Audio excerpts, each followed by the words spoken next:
Sup, guys? It's Toad back with you for May 1st, the May 1st edition of Better Off Dead as we close out a winning April. 3 winning months out of 4 in the year, which isn't bad, but of course the losing month of March was terrible. So we'll move on from that. Yesterday, 2 losing days in a row, which sucks. 1 and 2 yesterday. I think the San Francisco San Diego under would have been a push in the first 5 innings. So that's brutal. The Kansas City Tampa under was an easy win. That got there. And then the Milwaukee and White Sox under was not really even close. Tobias Myers, don't know what's going on with that guy, man. He's got to get back in shape. His numbers were way better last year, and I expect him to improve from there. But whatever. Let's move on to today. We got some stuff going on here today, man. NBA, congratulations, by the way, to the Minnesota Timberwolves, knocking out the Lakers in 5 games on the Lakers' own floor. Pretty impressive. I'm happy about it. The Lakers, hey, if only they had a big man and that down low presence, right? Like Anthony Davis. But why would you ever want a guy like that? Somebody who could stop Rudy Gobert, who hasn't even been good in recent years. And Gobert looked like a complete monster in that game last night. Lakers have no inside presence at all. Tons of offensive rebounds from Minnesota. Gobert seemed like he was just wide open under the basket all game based on watching the highlights afterwards. Absolutely ridiculous. Luka wasn't even good offensively. He didn't even have a field goal until the first half was almost over. Absolutely crazy.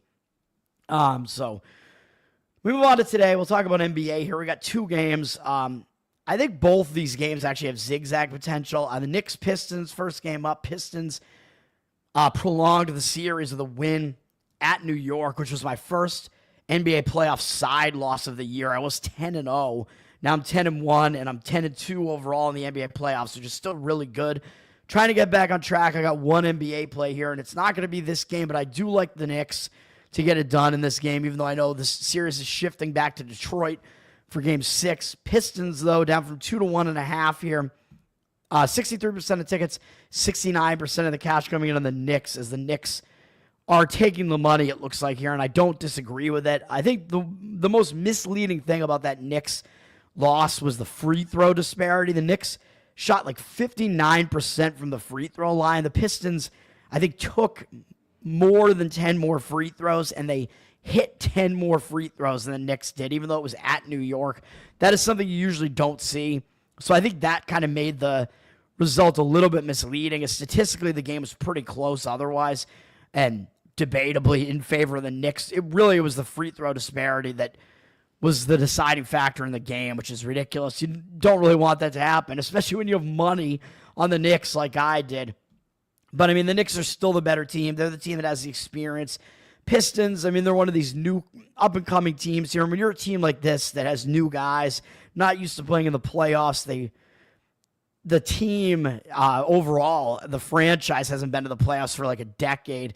Situation like that, usually you'll see them play pretty competitively, but usually they get bounced in the first round. The Knicks, they got the experience. They played well they played well in the playoffs last year to an extent, and then they kind of had to deal with some injuries there. So I do still like the Knicks. I think this is a spot where they bounce back. However, my actual play is going to be on what I think is an extreme zigzag, and I'm going to play on the Clippers -6.5. Again, another spot. Now, the one game, I think I've only played one side in the series, and it was the Clippers at home, I believe in game 3, I want to say. And they were laying a little bit less than this. They were laying about 5.5.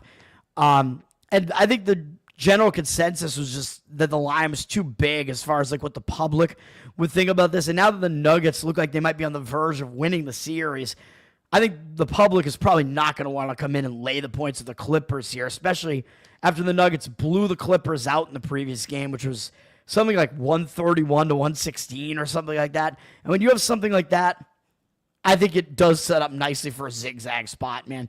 Clippers, as the odds makers have been telling you, the Clippers are actually the better team in the series, and they have been the better team in the series.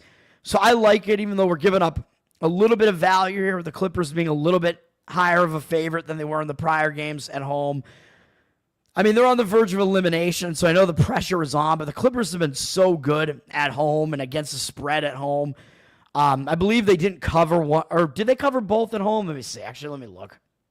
They might have covered both home games. Let me see. Trying to figure that out here. Actually, no, the Nuggets won the other game, right? Yeah. So the Clippers covered one of the two. I expect them to be able to do this, man. The last time they came back home, they had that blowout win, which was a win for me on the Clippers. I'm going to do it again. The line's up from 6 to 7, even though we do see 55% of tickets, 66% of the cash coming into the Nuggets. I'm not sure that I buy that because the number has moved on the Clippers, which I think is the real actual money move there. I do think the professionals are laying the points with the Clippers in this game for all the reasons I just stated. So I don't know that the percentages are going to remain the way that they look right now. I like the Clippers. Again, I think it's a good spot. It's a good bounce back spot. And the Nuggets, they shot kind of crazy in that game, man. I mean, the Nuggets are probably not going to put up 131 points again. That was their highest scoring output of the series, I think by a significant margin. And they shot really well. I mean, both teams shot fairly well from the floor, but the Nuggets also shot 51.5% from three. They hit like 17, 18 three-pointers. They had a big three-point edge in the game, and I don't think we're going to see that again in this game. That was one of the main reasons as to why the Nuggets won by so much in that game. Yeah, I don't expect it to happen again. The Clippers, I still think, have the depth advantage here, and I think are the better team. They are better at home. Denver having to go back out to the Pacific Coast, late night game. A little bit of an edge to the Clippers for that reason as well. So I will lay the Clippers, and if you want to make sure that you lay, I would probably lay up to about 7 on this one, to be honest. I wouldn't want to lay more than 7, although right now you don't have to. I mean, you can lay 6.5 at some spots, I think, still. I think like 7 is the key number. So in basketball, that's like the 3-score threshold where teams stop intentionally fouling. So 7 is the number you want to get on the right side of. So those are my feelings on that game. I do have a play on the LA Clippers. Let's go to NHL, where I am going to go with another kind of extreme zigzag here. In the NHL, congratulations to the Washington Capitals and the Florida Panthers, even though I don't like either team. I don't like any of these teams, to be honest. What do you want me to say? But they both advanced. I've thought Florida Tampa Bay might be a more competitive series than that, but I do have Florida winning my entire bracket, so there is that. All right, we got 4 hockey games here. Toronto and Ottawa shifts back to Ottawa as Ottawa has extended this series. It's now a 3-2 Toronto lead, and the money is coming in on Ottawa. It looks like significant market signals on Ottawa here, up from -106 to -113. 58% of tickets on Toronto, but 70% of the cash coming in on Ottawa. I'm not entirely sure that I agree with it, though. I mean, Ottawa, they're certainly going to want to show up at home. I don't know if I'd want to fade a team facing elimination at home. They definitely have a lot of motivation here, but Toronto does have motivation as well, even though, yeah, they could be of the mindset that, well, even if we lose this game, we'll get to play at home. But still, I think they want to put it away, man. They were up 3-0 in the series, and they failed to put it away twice. And not only that, but they're coming off their worst game of the series, losing 4-0. So I think they're going to be a little bit of embarrassed. They're going to be in a little bit of an embarrassed mood off of that. So I'm not quite sure that I would want to play the Senators in this game. And Toronto actually outshot them. Ottawa had only 19 shots on goal in the game. Toronto was the more physical team. They won like every statistical category in this game and lost 4-0, which is kind of misleading. There was a shorthanded goal, an empty net goal. So that final score was not really indicative of how that game was played. So I hesitate a little bit to want to actually play Ottawa in that game. So I don't even know if I would have a lean one way or the other in that game, to be honest. Although maybe the market would be the deciding factor there and a slight lean to Ottawa, but I really don't like it. Vegas and Minnesota is the second game up. This is a 3-2 series as Minnesota has played pretty competitively in this series. I do think Vegas is the better team, as obviously they're still lined as such. They're lined as the favorite on the road again, but the money is coming in on the Minnesota side. I don't necessarily disagree with it. In this one, I liked Vegas in the couple of spots where I played them, and they went 1-1 in those games because they were coming off ugly losses in both those games, and now they're not. They're coming off a win at home. Minnesota's facing elimination, and they're at home and getting a big underdog price. So that is probably why we see some of the cash percentage on Minnesota. Vegas up from -150 to -158. 65% of tickets on them. 56% of the cash, though, coming back the other way on Minnesota. This time, like I said, I don't really disagree with it. Minnesota, I mean, I don't know that I really want to play them necessarily either after losing 2 close games, one in overtime. Were they both in overtime? Let me see. Yeah, they were both in overtime. After losing 2 straight games in overtime, might be a little bit difficult for them to kind of bounce back from that, although Vegas is having to go to Minnesota for this, so tough call, man. I mean, maybe I would lean with the market to Minnesota as well, especially just because they're getting a big dog price in this one. It's a little bit higher, I think, than what Vegas was lined at in the other 2 road games. So I don't know, man. And then, of course, if you look at the final scores, you might say, well, Minnesota's actually been the better team in the series because they won 2 games 5-2, but I don't really think so because in those games kind of statistically were still in favor of Vegas if you dig into the box scores there. So I don't know if I necessarily buy that. So I'm staying away from that. What I am going to do, though, is I am going to play the Dallas-Colorado game. I'm going to zigzag this, and I'm going to play on Colorado. I'm going to play them to win in regulation at -115 and knock the price down. So I know that means if the game goes into overtime, you lose the bet. I know the series has had 2 games going to overtime. It's been a competitive series. Colorado's lost both overtime games. I understand that. But, of course, if it goes into overtime at all, we lose the bet, so it won't even matter what they do in overtime if it goes into overtime. But I think Colorado's going to bounce back here, man. They're on the ropes now. They're at home. I expect them to play a good game here. I mean, facing elimination at home and being the better team, that's a pretty good situation to be in my opinion. Colorado up from -175 to -180. So really, it's kind of a similar situation to the Clippers. So we're playing on 2 teams that are at home and the better team and facing elimination. Good spot to be in, even though the Lakers didn't get it done in that type of spot last night. They just weren't necessarily the better team, I don't think, man, when all was said and done. I do think the Clippers and Colorado are still the better teams in these series, though. Colorado up from -175 to -180. And by the way, Houston did get it done in that type of spot last night, the Rockets. 73% of tickets, 82% of the cash. So the money is coming in Colorado. Rather than lay that big money line price, I want to get the price down. And most books do not offer a -1 puck line. I don't really like to play the -1.5 puck line, but you could do that on Colorado.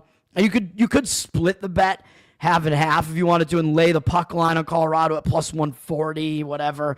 Half the bet and then the other half on the money line. You could do that as well. And then if they win outright, you still win like a slight amount. That's the risk-tolerant way of doing it. I'll play it this way, the 3-way, which most books offer this. I'll play them to win in regulation.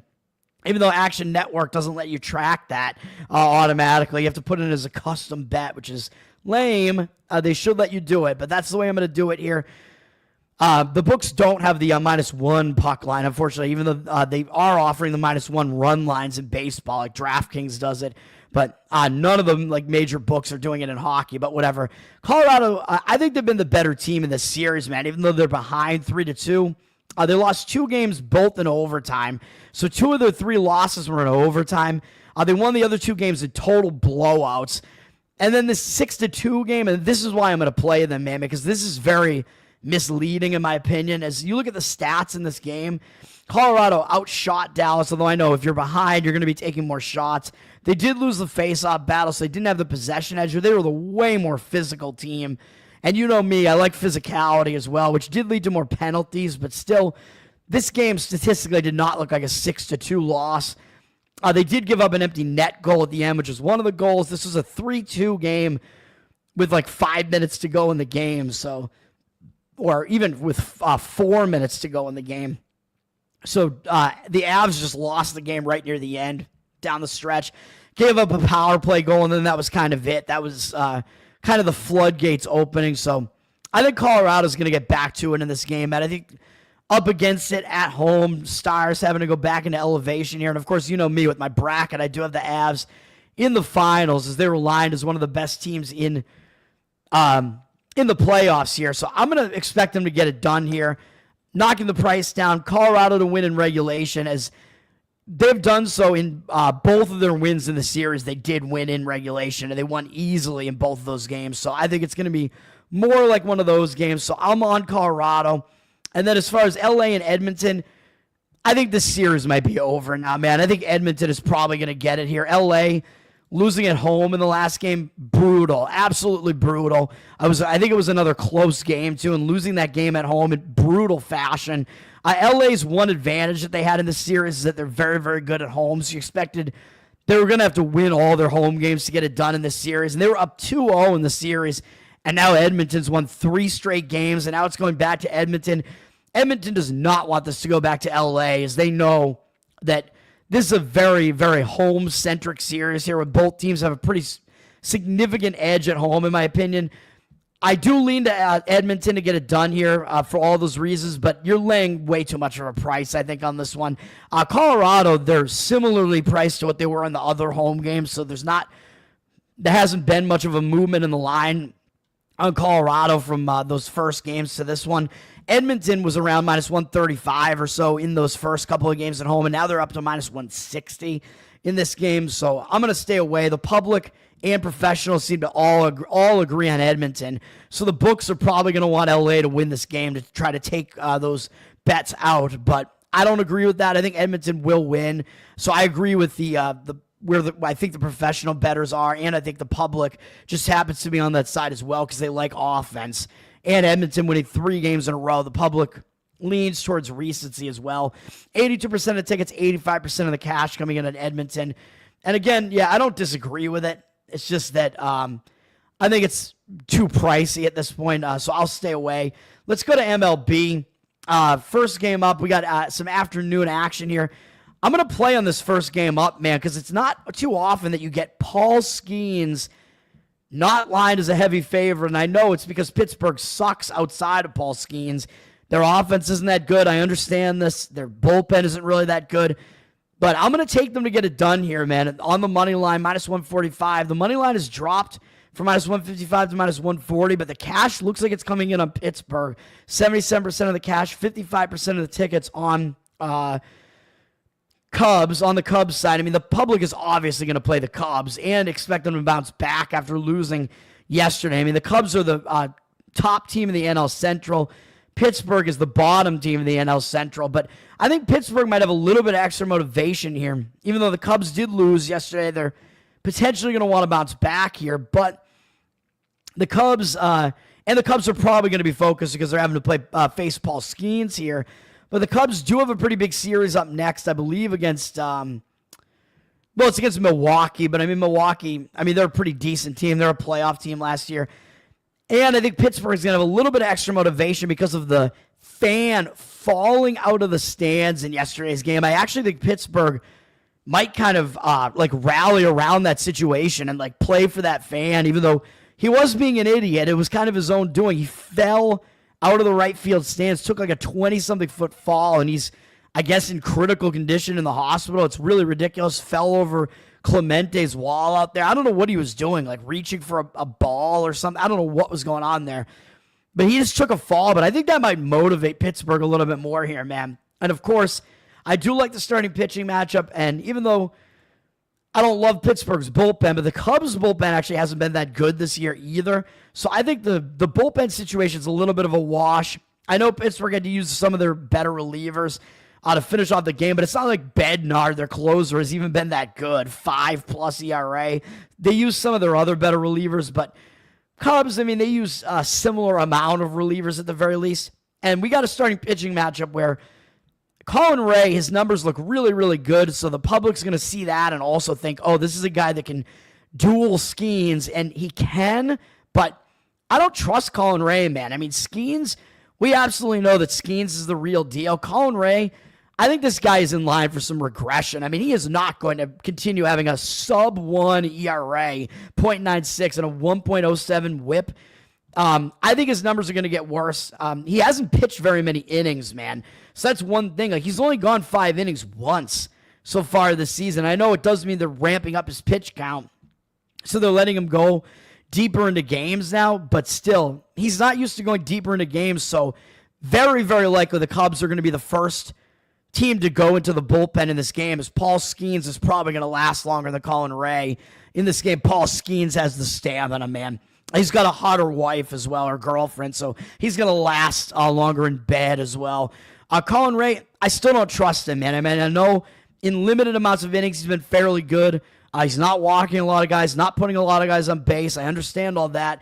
If you look at his stats, though, you got to think he's in line for some regression. His last 2 full seasons, his ERA was over 4. His whip was mediocre in the 1.2s, and that's basically been what he's done throughout his career. And I know he spent some time in Japan prior to 2020 and then came back. Didn't even really come back fully until 2023, I think. And maybe he was in Japan again between those 2 years. I don't know.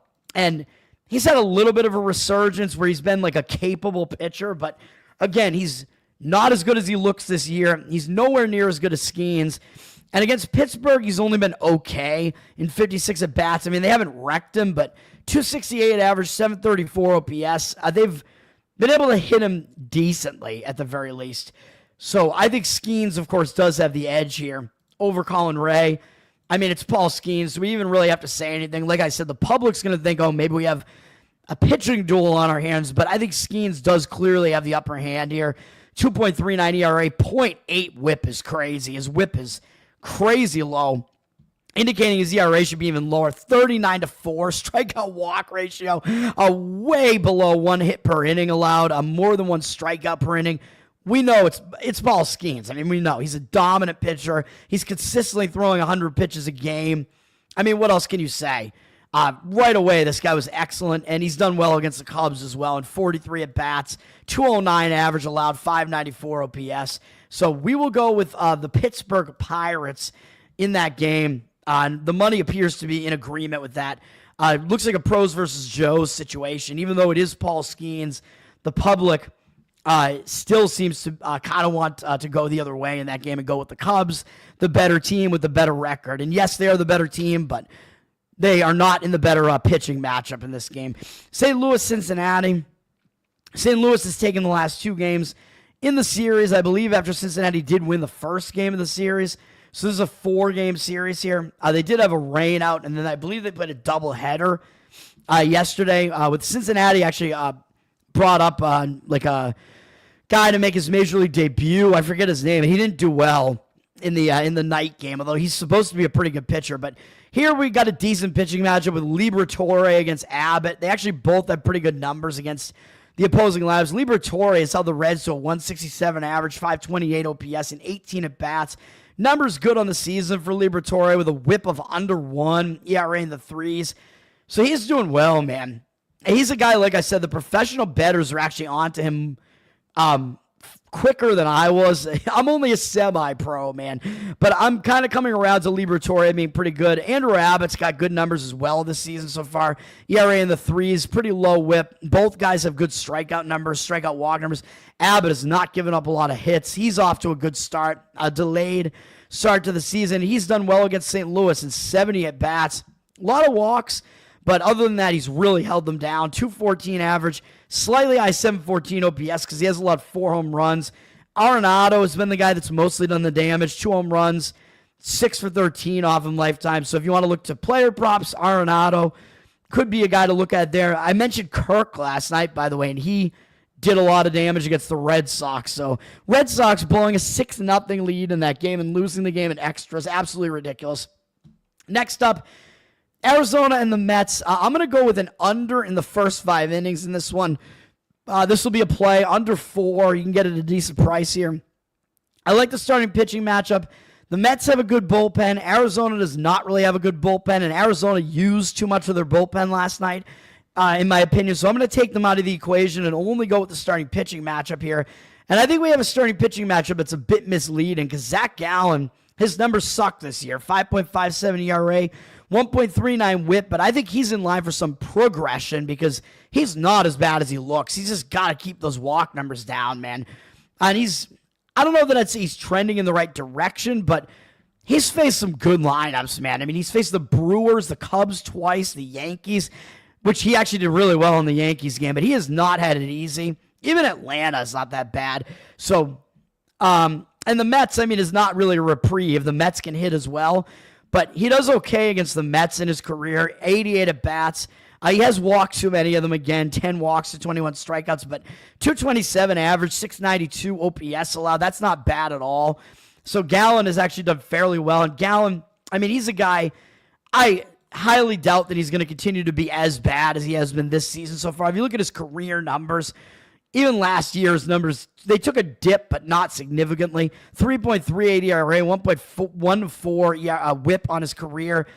I don't think he's going to continue to have numbers this bad. Even in his worst season with Arizona, his whip was below 1.3 and his ERA was in the 4s, but even that seems like a bit of an outlier looking at the rest of his career. So I expect him to get a little bit better than what he's been doing so far. Kodai Senga on the other side actually is a better part of this matchup. As he has been really, really good, man. I think he's still under the radar, and bettors are just not paying attention to this guy, like recreational bettors. But he's got a 1.26 ERA this season, 1.05 whip. He's off to a great start. Again, too many walks for my liking. Decent strikeout rate, but he really has not allowed a lot of hits. These guys both have control issues. That's the one problem, but he has absolutely dominated Arizona. In 35 at-bats, he's only allowed 3 hits to them. No one of their hitters has more than 1 hit off him. They have no extra base hits, 1 RBI, 1 walk, and 18 strikeouts. So he has more than half of their at-bats against this guy have been strikeouts. It's insane. In 35 at-bats, he's held to an 0.86 average and 197 OPS. So I will go with both starting pitchers to do well. What's up, Tom? I didn't even realize you were in here. What's up, man? What's up? No, I'm just listening. Keep going. We're going with the under in the first 5 innings in the Mets D-backs. Let's keep it going here. I'm gonna say a little bit later today. I'm gonna take a later train this morning here. Kansas City, Tampa Bay. I mean, this has been a very under series, and I did win on the under yesterday, and unfortunately left the under off of my card the game before that. Both those games went under. This game, I'm not as tempted to play the under as Seth Lugo. I still think is kind of I think he's in line for some regression, even though he's coming off an 8-inning shutout performance against Houston with 8 strikeouts and only 3 hits allowed. So the regression has not come. And he's continuing to pitch well, so I don't really want to buck him. He's done well against Tampa, 25 at-bats, 240 average, allowed 669 OPS. So I'm not going to be fading Seth Lugo here. Shane Baz, on the other hand, very limited sample size against the Royals. 8 at-bats. They do have 2 hits against him and a home run. India has a home run off him. The Street Shitters have a home run off of him. 250 average, 958 OPS, though, which it's a very small sample size. I mean, that OPS is terrible, but what can you really take away from 8 at-bats against the guy? And Baz is starting to pitch a lot better. He's like, his career trajectory is definitely like on the rise, having a good season this year. So I still wouldn't really disagree with an under. I'm just not like jumping out of my seat to go play it. It looks like the cash percentages on the under in this one, 65% of the cash, 54% of the tickets, but it looks like the line has actually moved with the juice has moved on the 8 from the under to the over. So conflicting signals there, which by the way, speaking of market signals, they do look like they're in agreement with my under on the full game, at least in Arizona and the Mets, even though I'm going first 5 inning. That's dropped from 8 juice to the over to 7.5 juice to the over. 89% of the tickets and only 67% of the cash on the over. Public obviously is going to come in and only take an over in a game between Arizona and the Mets. Both these teams can hit, so that's the other thing. The public, they are not going to want to play an under in a game like that, man. So that's the other thing I do like about that one. Minnesota, keep crushing. I gotta go. Top, thanks for hanging out, man. I apologize. I didn't even realize you were here, man, because I'm just like... I was just here for like 5 minutes just listening. Focused autism, man. But Top Lobs, this is his second guest appearance on Better Off Ted. Thanks, man. Thanks for hanging out. You can hang out if you want. Minnesota, Cleveland is my next play here. My last play of the day. I'm going to play Minnesota on the money line here. Minnesota won in the first game of the series in a blow-up, but then proceeded to lose the next 2 games. They are in a bit of a bounce-back spot here. Cleveland did use some of their better arms out of the bullpen in yesterday's game because it was a close game. They had to save the game there and get that win. So I think the series may shift. The momentum might shift back to Minnesota here. Their pitching, I think, sets up a little bit better in this game, starting pitching-wise and bullpen-wise here. I don't even remember what else. Oh, the other thing I was going to say about this is that the public is not going to want to come in and play the Twins, as they have just an awful record, well below 500. But I think the Twins are better than their record looks right now. And Cleveland, they're probably about as good as the record tells you that they are. And I do understand Cleveland is good at home. I've been doing this a lot recently, man, playing these road teams with bad road records, and it's been, I've been kind of 50-50 on these, but I do think that the spot sets up decently for Minnesota. I think the market is agreeing with me, and I think the matchup is good for it. So even though Cleveland has been good at home, Minnesota's been atrocious on the road. They got one game in the series, and I think they may be able to do it here with Simeon Woods Richardson pitching. I understand his whip is bad, 1.44, so his ERA should probably be worse than the 4.07 that it is. But he pitched well last year, so in a way, I do think he's actually going to, maybe like his whip is actually going to drop and become more in line with what he did last year in his one full season. I think he may continue to be at least as consistent as he was last year, where he was a decent pitcher, we'll say. Although last year, of course, he was facing lineups that had never seen him before. Now it's a situation where Cleveland has seen him before, but in 32 at-bats, they really have struggled to hit him with 5 hits. That's not a lot of hits, obviously. 3 of them are home runs, that's true. So he has given up a few long balls, but 8-1 strikeout walk ratio, and still that only amounts to a 156 average, 619 OPS off him. So Woods Richardson has done really well against Cleveland. And on the other hand, Ben Lively, I think he's the least trustworthy of the two pitchers in this matchup. 1.34 whip is no good. 4.4 ERA, also not impressive. And he just hasn't really been that good. He's been walking too many guys. 11 walks compared to 23 strikeouts. He's just an okay pitcher at best, in my opinion. And Minnesota, even though they haven't seen a whole lot of him, 9 at-bats worth, they're 5 for 9 off of him. So a 556 average, 1,378 OPS doesn't look good, even though, yes, I understand that some of their hitters have never seen him before, but even when these guys were unfamiliar with Lively, they just raked against him. So he does not have a good track record against Minnesota. So I will play Minnesota in this one. And Woods Richardson, by the way, strikeout walk ratio is actually good on the season, 26-6. He's just allowed a few too many hits, so I do like that. Like, the strikeout walk ratio is kind of telling me that he is actually in command. He had that one bad start with 4 walks, and other than that, his control has been quite good. So Minnesota will be a play in this one in full game, because I think the bullpen situation is fine with Cleveland having used some of their better relievers. Market read looks all over Minnesota, with Cleveland down from -116 to -108. 62% of the tickets on Cleveland. Public obviously is going to be playing the team with a better record at home, especially when they probably just don't particularly like either of these pitchers. But 82% of the cash coming back on Minnesota. Public also likes the offensive team better, which is Cleveland. But Cleveland, I think their hitting is a little bit worse this year than it was last year. So that's the last play. And then just quickly to finish these games off, Milwaukee and Chicago. I think Milwaukee is in kind of a bad spot here, kind of a weird spot where as I said, they have a big series upcoming against, I believe, the Cubs next, which is a huge divisional series at the very least. So Cubs and Milwaukee could both potentially have a look ahead here. Milwaukee has had it easy in the series for the most part. They're on the verge of the sweep here. They do have the better starting pitcher, though, so that's the thing that gives me pause with Chad Patrick. He's pitching pretty well this season in his debut season in the majors, I believe. 2.45 ERA, but his 1.32 whip would give me a little bit of pause on Patrick. I mean, he is walking too many guys. His other numbers are good.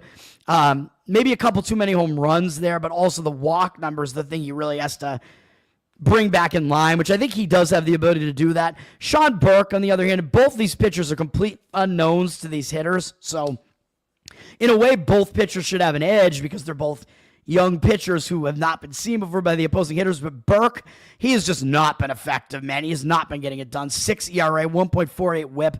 So even though I think the situation is a little bit tricky for Milwaukee here, and I would not want to lay a price with Milwaukee on the road like this, I don't really want to do anything with the White Sox with Burke on the mound either, so I'll stay away. Milwaukee is insanely public, 91% of tickets, 94% of the cash. Up from -164 to -174, -165, excuse me, -174, but not a play. Washington, Philadelphia, my immediate reaction to this game was play the over. And, I skipped a game. I'll go back to it in a minute. I like the over in Washington, Philadelphia. I've not gotten there with it, and I'll tell you why in a second. But Brad Lord, good Lord, this guy's not good. 4.67 ERA, 1.73 whip. He really has not pitched much in the majors. He is a young guy, so it's possible he gets better, but that whip is unbelievably bad and indicates his ERA should be even worse than it is. He hasn't gone more than 4 1/3 innings in any start so far. He's almost walking as many guys as he's struck out, more than 1 hit per inning.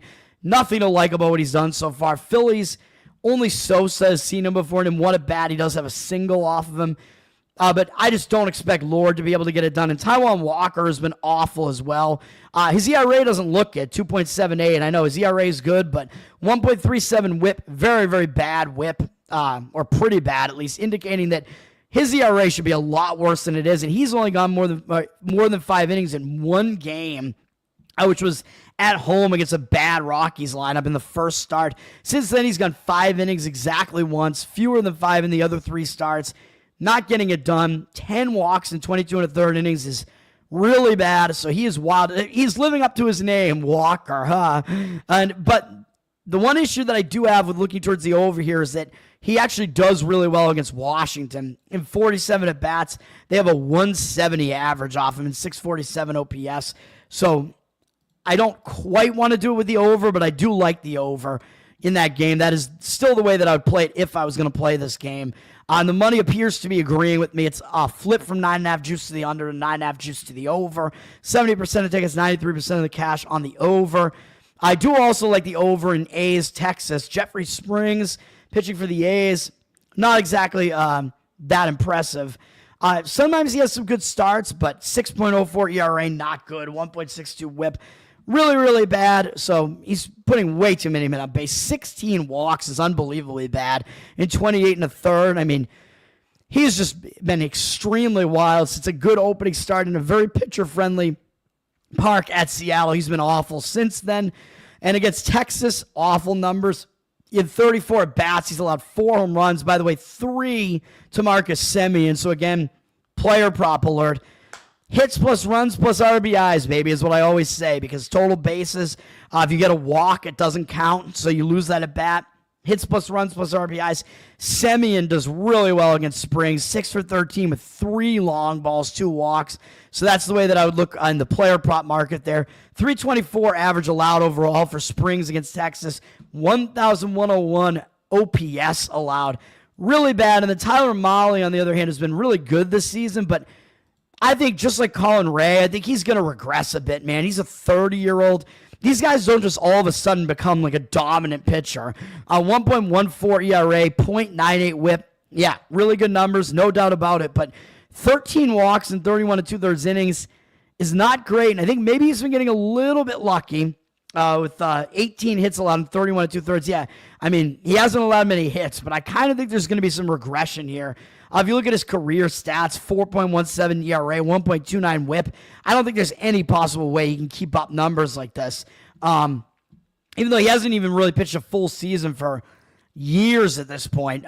So who even knows? But against the A's, they can hit pretty well. And I know only 2 of their hitters have ever seen him before, but in 16 at-bats, they have a 375 average off him, 1,000 OPS. So in limited at-bats, Rooker and Urias have been pretty good against Mahle, so I don't trust Mahle either, so I don't trust the country of Mahle either. So I like the over in that one as well, and it looks like maybe more of a sneaky over with Mahle's numbers being really good, but the total's actually dropped from 9 juice to the under, 8.5 juice to the over, 74% of tickets, only 71% of the cash on the over, so the public is actually on the over in that game. And I understand Texas's offense has been a very weak point, so that is one issue there, but probably would look still to the over in that game. Boston, Toronto, Houck and Barrios. I mean, they're both guys that have good matchup numbers who have also been really bad this season. Houck, 7.58 ERA, 1.69 whip. I don't think he's going to continue being that bad. I mean, that one horrible start is skewing his numbers, as he hasn't allowed more than four earned runs in any of his other starts at the very least. Allowing 11 to Tampa Bay is just insane in 2 1/3.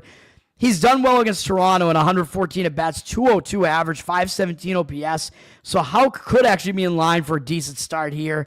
Barrios actually has good numbers against the Red Sox, although his whip is pretty ugly, 1.41. So he hasn't been getting it done this season either. Way too many walks, 15 walks in 34 innings. Not a good walk rate there at all. So he's got to get that under control, but he does do well against the Red Sox.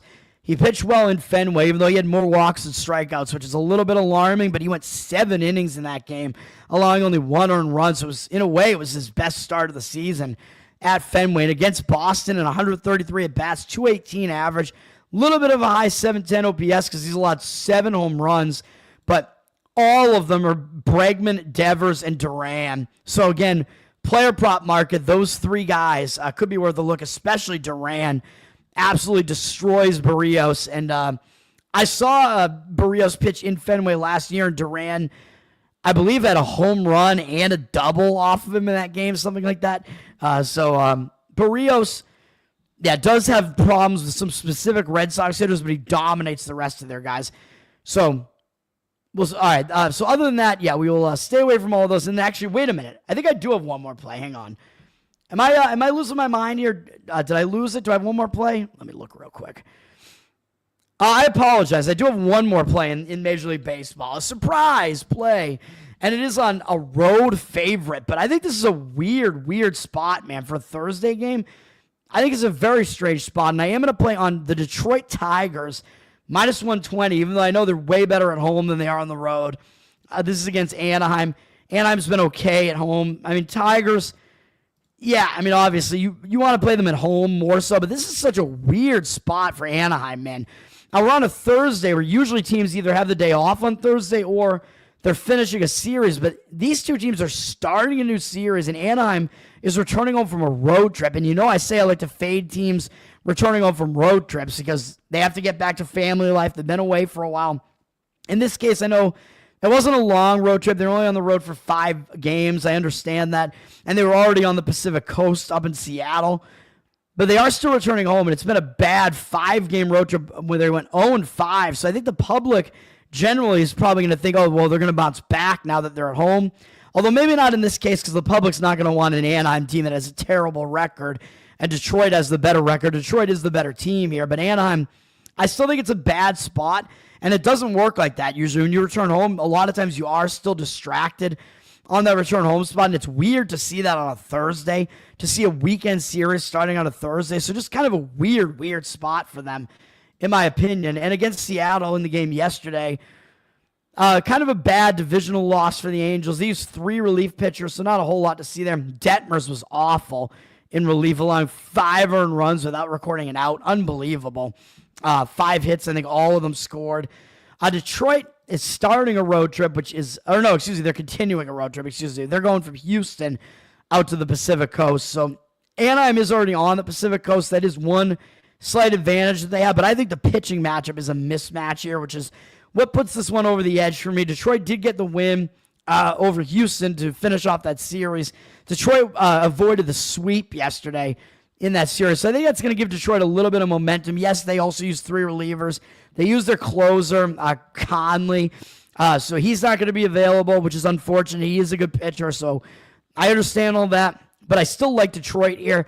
Casey Mize, I think he's got the upper hand, man. He's maybe becoming a pretty good pitcher, even though he's a little bit older than when pitchers usually kind of round into form. He's 28, but nothing about his stats really indicate that he's going to have a huge regression to me here. 2.12 ERA, 1.04 whip. I mean, I don't think he's going to continue to have numbers that good throughout the season, but good numbers, 23-7 strikeout walk ratio. He's allowed fewer than 1 hit per inning. He's not really a strikeout guy, but he's just been very effective, and Anaheim's lineup is not one that's really that intimidating. And against Anaheim, Mize has good numbers. Like I said, this is what puts me over the top here. In 45 at-bats, he's only allowed a 156 average to him and 386 OPS, so very, very weak numbers for Anaheim against Mize. On the other hand, Kikuchi has been struggling for Anaheim. 1.6 whip is abysmal.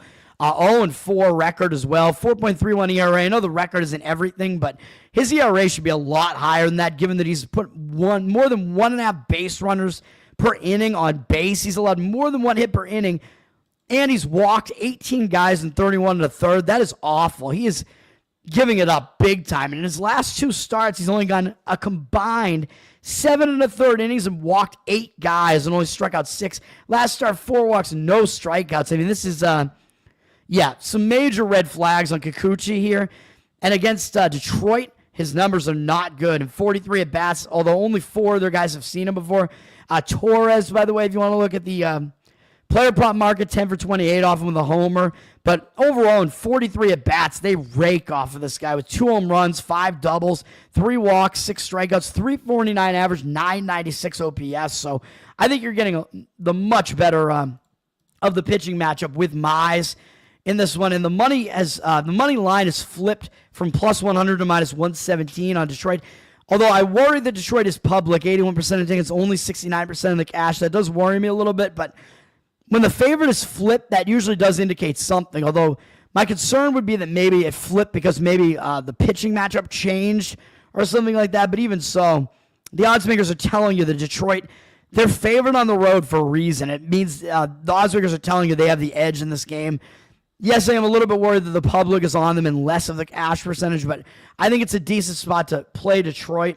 And then we'll finish it off with Colorado, San Francisco. I mean, this is probably the least interesting game here, although both of these teams are actually changing series as well here, if this would actually load. San Francisco just came off going 0-2 in San Diego. That was a big series for them. Pretty hard-fought series, and they got swept in the series. So I don't know that they're in the greatest spot here. They are returning home only from San Diego, though. We're only on the road for that quick trip down to San Diego, so it's not really a huge return home spot for San Diego, or for San Francisco there, excuse me. They got Justin Verlander on the mound. He is starting to pitch better, so he might be a little bit more trustworthy now. Kyle Freeland for Colorado. You can't really trust him at all. Colorado got that win yesterday to break that long loss streak at least. Colorado with only 5 wins on the season. Ridiculous. They beat the Braves yesterday to maybe break that losing momentum and carry some momentum out onto the road with them. But I wouldn't trust Colorado here, obviously. The money has actually come in on San Francisco, but obviously with it's Verlander against Colorado. You know that you're paying like way too much of a price for San Francisco there as well. So I will stay away. Verlander does have good numbers against the Rockies, but you got to take into account that Verlander is a bit older now, so you got to kind of like weigh his stats accordingly. And Freeland against San Francisco, I believe, has not been very good. Well, he's been okay. 267 average allowed, 788 OPS isn't that good in 105 at bats. So anyway, that's going to do it for me, man. We got the LA Clippers minus 6.5, Colorado Avs in regulation minus 115, Pirates in baseball minus 145, Twins minus 102. First 5 under Arizona and Mets under 4. Detroit Tigers minus 120. That's going to do it for me. Tower Gang Toad on Twitter. Thanks to Todd Lobster for hanging out for a bit. Tower Gang, patreon.com/Tower Gang to support us and sign up for the Patreon and you get access to Bro Grove tickets, man. They're going fast, and come hang out with us in about in a bit over a month, or almost 2 months, a little bit less than 2 months in the middle of Florida, baby. It's going to be fun. That's going to do it. Peace out, baby. Let's get back on track today.